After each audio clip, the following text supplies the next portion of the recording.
Bienvenue dans ce mini-reportage toujours consacré à l'entrepreneuriat féminin. Nous sommes bien à Brazzaville en République du Congo, notamment dans le quartier Kinzusundi, là où nous allons rencontrer une autre dame qui fait vraiment des merveilles, on va dire. Je ne vous dis rien, vous-même vous allez la découvrir tout à l'heure dans ce qu'elle fait. Alors soyez attentifs et je vais vous présenter Rosine. À bientôt. Alors nous sommes bien arrivés chez Rosine. Vous voyez, elle a un salon de coiffure mixte, La Colombe. Et tout à l'heure, nous allons donc découvrir ce qu'elle est en train de faire ici. C'est sûr qu'elle-même aura des mots appropriés pour nous expliquer comment est-ce qu'elle travaille dans son salon de coiffure. Et là, nous sommes donc à l'intérieur. Bonjour Rosine. Voilà, tu es en plein boulot. Est-ce que tu peux nous expliquer comment ça fonctionne ici? On coiffe les hommes. Quand un client arrive, on le reçoit, on l'installe, puis après on lui demande ce qu'il veut qu'on fasse. Il dit la coiffe qu'il veut, puis après on se met en action, on coiffe. Ok, alors la particularité chez toi, c'est que tu coiffes et les hommes et les femmes. Ça se passe bien? Tu as des clients masculins aussi? Oui, j'ai des clients masculins, ils sont assez nombreux aussi. Il y a aussi des femmes qui viennent. D'accord, alors je vois ici, tu as même déjà un petit gamin qui est là, certainement en train d'attendre son tour. Et il y en a aussi qui est là, et en même temps, une dame qui est en train de se faire coiffer. Ça signifie que ça se passe bien déjà dans ton activité? Oui, ça va mieux, ça va. Ok, mais donc tout à l'heure, après que les web auditeurs ont une idée sur ce que tu es en train de faire, tout à l'heure nous allons quand même prendre on va dire une petite interview pour que tu nous dises un peu la genèse de ton activité, est-ce que tu gagnes de l'argent et quelles sont les opportunités. Et donc à tout à l'heure pour cette deuxième partie de notre reportage. Madame Rosine, bonjour. Bonjour. Tout à l'heure, nous avons vu ce que tu es en train de faire dans le domaine de la coiffure. Alors, dis-nous, comment a commencé vraiment l'idée de coiffer les hommes? Ça, c'est vraiment une particularité. Oui, l'idée a commencé, c'est quand j'ai fait d'abord la coiffure dames. Et puis, comme j'avais un petit frère, tout le temps quand je revenais, il fallait que je fasse ma pratique sur mes petites sœurs. Et le petit frère s'est plaint. Un jour, il m'a dit, mais pourquoi tu n'apprenais pas aussi à coiffer les hommes comme ça? Moi, tu vas me coiffer à la maison. C'est de là qu'il était parti l'idée. C'est à ce moment-là que je m'engage maintenant à aller chercher un salon de coiffure homme pour que je puisse enfin faire ma formation en coiffure homme. Ok. Alors, comment tu as fait pour avoir les moyens pour démarrer cette activité? Bon, les moyens, quand j'ai fini la formation, par la grâce de Dieu, j'ai trouvé un autre travail comme caissière. Hein, à l'école, je suis caissière, secrétaire. Je suis secrétaire, donc j'ai été embauchée comme caissière, je travaillais là-bas et c'est à ce moment-là que je faisais mes économies. Donc après la formation en coiffure, je suis allée travailler pendant 2 ans dans une entreprise et puis quand j'ai eu quand même ce qu'il fallait, il y avait quelques petits problèmes aussi là où je travaillais puis j'ai quitté. C'est à ce moment-là je me suis dit bon, il faut que je réalise mon projet. Avec le peu que j'avais, j'ai acheté quelques appareils, on a trouvé un local, on a payé la caution puis après voilà, on a démarré l'activité.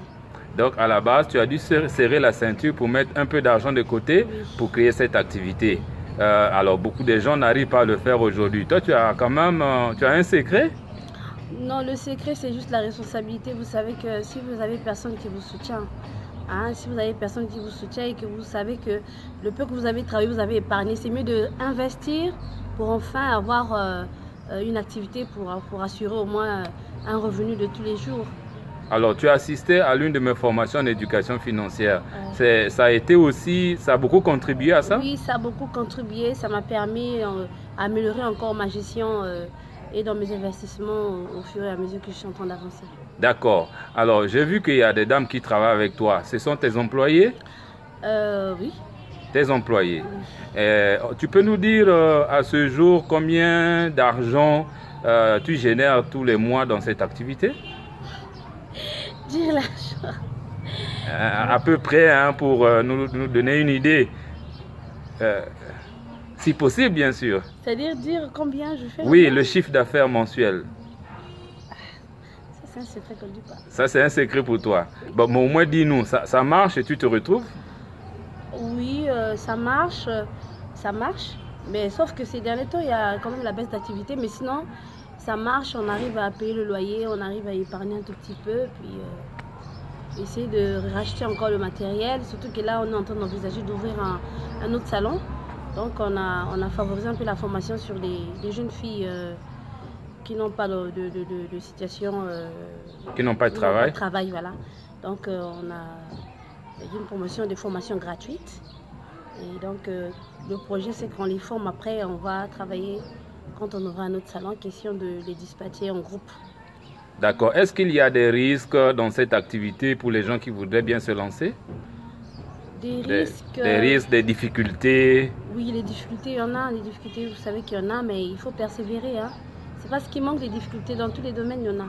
Mais il faut croire en ce qu'on fait et se lancer sans pour autant se relâcher, quoi. La persévérance. D'accord. En dehors de la persévérance, il y a encore d'autres clés pour réussir, comme toi? Le savoir-faire, bien faire son travail. Hein, bien recevoir les gens et faire le travail comme il se doit, que le client sorte de là satisfait. Et c'est celui qui reviendra la prochaine fois, pourquoi pas avec d'autres personnes. D'accord. Tout à l'heure, tu as parlé de la formation. Ça veut dire qu'il y a une politique pour contribuer à l'économie nationale, à la création des emplois. Oui, quelque chose comme ça, parce que ces femmes que je vais former, après, quand elles seront formées, elles pourront aussi penser à... Elles peuvent aller chercher du travail, par exemple, dans un autre salon, on peut aussi les embaucher là-bas. Donc ça veut dire qu'elles vont avoir un emploi de plus. Hein, ceux qui n'ont pas d'emploi, elle est quand même qualifiée. Donc à la fin, il y aura l'attestation, puis après, il y aura le stage ici sur place. Et puis après, elle peut aller chercher du boulot ailleurs ou bien si elle a un financement. Elle peut ouvrir un travail puisque la coiffure, c'est un métier créateur d'emploi. C'est-à-dire, une fois que tu es formé, si tu as des moyens, tu peux commencer déjà à travailler. Très bien. Maintenant, tu as une vision sur le long terme, d'ici 5 ans, 10 ans. Comment tu te vois avec ton activité? En tout cas, d'ici 5 ans, 10 ans, je me vois élargir, avoir des succursales dans tout le Congo. Pourquoi pas? Ici, nous sommes à Brazza, beaucoup de salons à Brazza, aller à Dolisie, à Pointe-Noire, un peu partout. D'accord. Maintenant, entre les hommes et les femmes, où est-ce qu'il y a plus de demandes? Les hommes. Les hommes? Oui. Ah, ça c'est bien. Ok, maintenant, est-ce que tu as un dernier conseil à offrir à des femmes? D'ailleurs, tu as des enfants, tu es dans un foyer? Oui.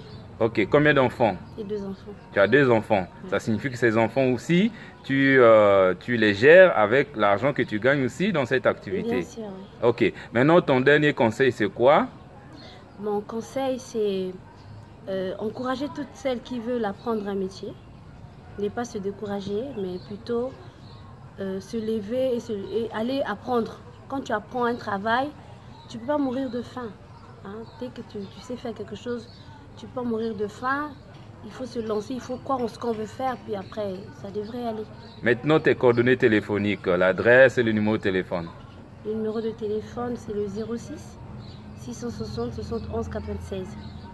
L'adresse, nous sommes au quartier Château d'Eau, dans la rue Dispensaire numéro 32. Ok. Ok, chers web auditeurs partout dans le monde, si vous voulez joindre cette femme pour comprendre comment exercer cette activité et pourquoi ne pas tisser des partenariats avec elle, elle vient donc de vous donner ses coordonnées. Ça nous a fait plaisir. Merci Rosine pour ces quelques minutes que tu nous as offertes. Merci.